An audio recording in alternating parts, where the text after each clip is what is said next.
Hi there, Andre here from Peak Motorcycles. I'm here at EICMA 2025 and I'm here at the Rieju stand. Now, I'm not sure if they've got anything new here. That looks like they've got a couple of new models. The one that I was really taken with last year was the Aventura 307 Rally. Still waiting for that to come to the UK. They do have one here and it's getting a lot of interest once again. Hopefully my voice will last out. But I'll show you around the stand, see what you think. Okay, so starting off in the future, here we have the Ray 7.7 11 kilowatt scooter.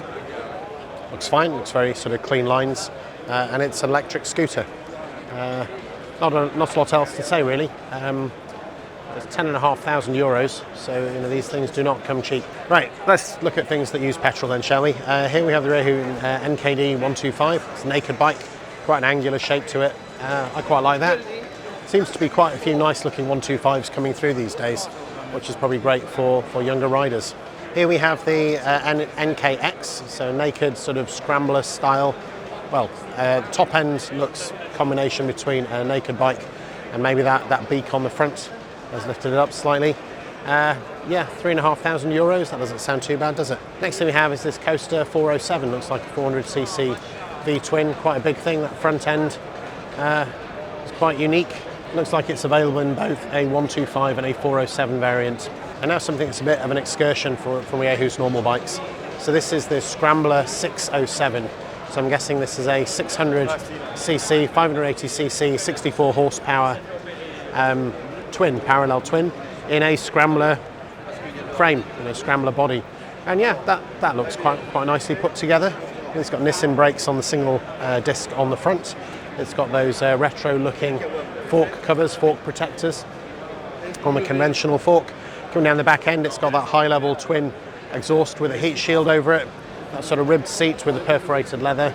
And then coming up and over, it's got a large round dash, but even a lot of these large round dashes like that, they make them look a little bit retro when you fire them up.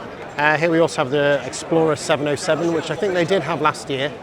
It's another sort of medium capacity, fairly heavy adventure bike, but this one comes with KYB suspension, Brembo brakes, so quite nicely spec'd, and actually looks a little bit different to the rest of them. They also do an Aventura 125, so 125cc adventure bike, which again, there aren't that many 125cc adventure bikes out there.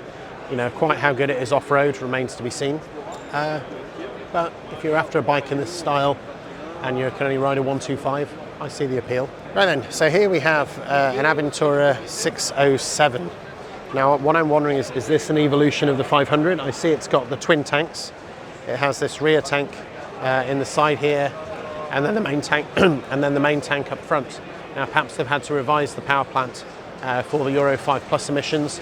The old 500 had a massive fuel tank, and once again this has 20 plus 19, so this has a 39 litre fuel capacity. It is a new engine.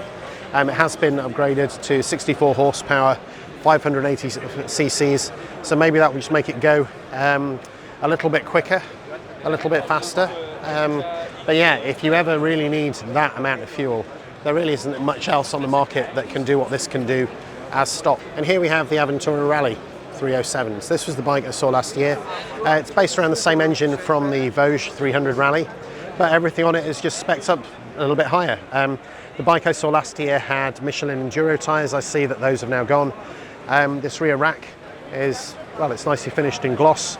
Enduro style seats coming up and over the bars. Nice to see that it does still have the adjustable suspension, which I think a lot of the competition in this category does not. Yeah, so having adjustable suspension on a 300 rally bike like this, especially at that price. I mean, on the tag here it says it's 4,710 euros, which in the UK must be about just over £4,000.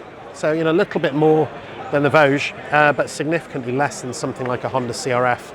I think if they do finally work out a way to get these and sell them in the UK, hopefully it's before the window of opportunity is gone. Because I do think they do really well. I mean, this one has 21-inch front wheel, 18-inch rear, same as the others, and it'll carry 20.5 litres of fuel.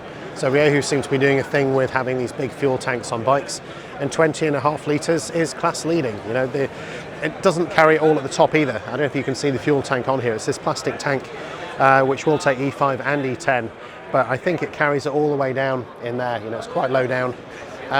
So yeah, no, I think it's a cracking bike. I just wish it had turned up. I probably would have had one of these instead of my Vosges, but hey, sometimes you have to pick what's available. Then we have one more Maxi scooter. This is the X-Over357. Again, you know, don't know a lot about scooters. This does look kind of cool. It's pretty big, certainly plenty of space for two people. Quite a baffling array of buttons on there, but I'm sure they all do something and it all makes sense. Yeah, for once they only have just a couple of their enduro bikes. All we have here is the MR Pro 300i and the MR Racing 300i. Maybe that's because it's more of a consumer market here now rather than the racers, but I'm sure you'll agree those bikes look mint. Don't see them on the road that much in the UK, but maybe that's a distribution challenge. Maybe the same reason why you don't see many of the Aventuras either. Last thing I want to do is just show you some of the smaller bikes they've got up this size. So I think that is the little 80cc. I'll walk past that one because they're all over it. Have one beside it here in the pink and the grey, which is the motard version of it. This is the Rieju. Yeah, oh, it's a 50. I'm sorry, not an 80. So yeah, this is the MRT super motard with a 50cc engine. We also have it in a super motard called the MRT Trophy Mirage. I mean, it's €5,000, which for a 50 seems to be very much top end. The last one before we finish up is this Marathon Europa super motard 125. Seems to have a lower seat than the sort of enduro adventure style bikes, but nevertheless, yeah, kind of interesting. Actually seems to be quite a long bike, considering it's just a little 125. But if you're in the market for a 125, maybe that is useful. Right then, that is it for me from the Rieju stand at EICMA 2025. It's nice to see this 607, this 580cc version of their uber long distance bike, and to see the 307 once again. I don't know if we're going to get them in the UK. Hopefully you get them wherever you are. I'm sure I've seen that some of the 307s are already out there with customers. So if you have one, let me know if it's any good. Part of me thinks they probably will be. If I dodged a bullet and they're not, please let me know as well. Right then, that's enough of that. Hope that's been interesting and useful. Maybe I'll see you on the next one. Thanks for watching.